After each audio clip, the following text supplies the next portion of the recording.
To be surrounded by 360 pagan idols. When Muhammad conquered Mecca, he smacked. False prophets don't come to you and say, hey, let's commit a bunch of idolatry. They come to you and say, hey, let's bow down and show special reverence to this thing over here. But when we do it, it's not idolatry. It's best for a Muslim scholar to address these questions. I'm a rabbi. Islam is also a complete monotheism. They worship one God, and therefore Islam can't be eclectic. It can't be. You have Judaism and Islam, which are possibly two of the least eclectic religions in the world, Abrahamic faiths. The reason why Judaism respects Islam deeply is because Muslims truly worship one God. Read chapter 2, verse 163, and you will understand why Muslims submit themselves to one God and no false God.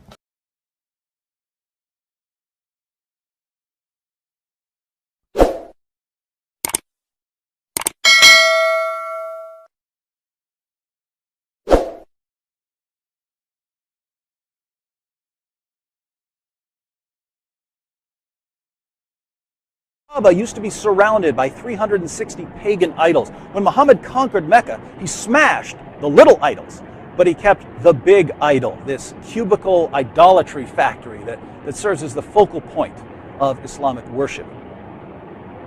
I find this ironic because unlike so many other people in the world, you Muslims understand that God created us, and that because God is the ultimate source and sustainer of all that exists, we have certain obligations. One of which is not bowing down to stolen pagan temples.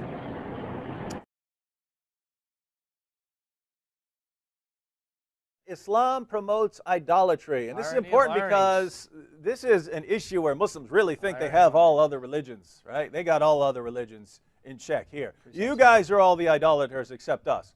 Now, as I pointed out in other contexts, false prophets don't come to you and say, hey, let's commit a bunch of idolatry. They come to you and say, hey, let's bow down and show special reverence to this thing over here. But when we do it, it's not idolatry. Exactly. It's only when other people do this sort of thing that it's idolatry. Face the Kaaba, in which no Muslim will say that Allah's presence fills it in a unique way like the temple in Jerusalem. So they're bowing down to an empty, let's face it, pagan temple. There's no record anywhere of this ever prior to the time of Muhammad being anything but a pagan temple. Exactly. That's it. There's no denying that. But notice what we said.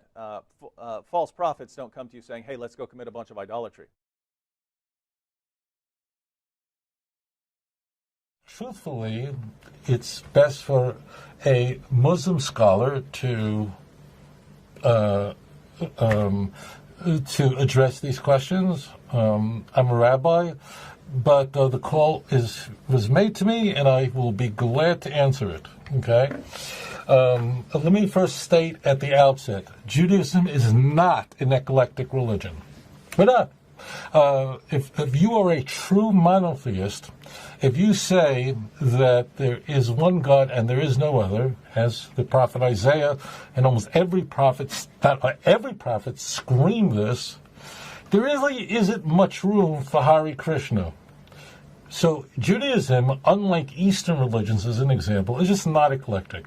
Islam is also a complete monotheism.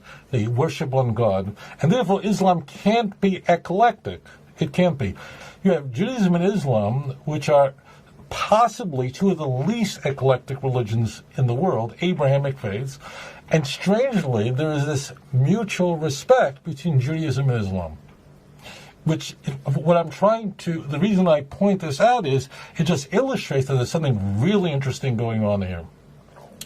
The reason why Judaism respects Islam deeply is because Muslims truly worship one God.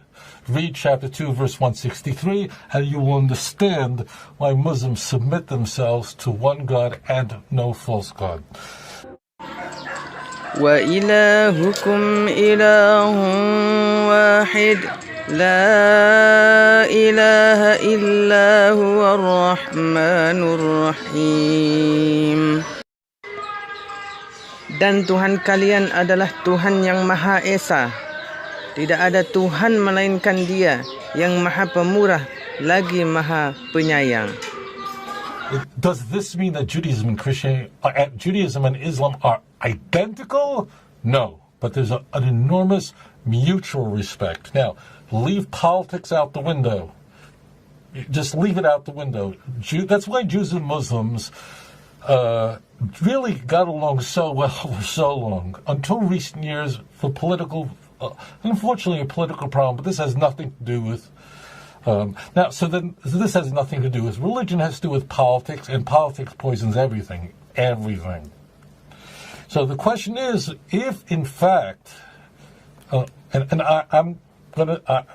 will stand up for my cousins. I have no problem doing that. If in fact that Muslims are submitting themselves before the one true God, why are they going on a Hajj, which is one of the pillars of Islam? Why are they going to Mecca, and they're going to what's called the Kaaba? That word simply means the cube, and they're going around it 7 times. Why are they doing this? After all, that Kaaba was a place of idolatry, and it was. And every Muslim in the world will say to you right now that's watching or listening to the show is going, Amen, he's absolutely correct. There were actually hundreds of gods that were worshipped in Mecca during the Jahiliyyah, which means at a time when the Arab world was in a state of, the word really means stupidity or lack of knowledge. Okay?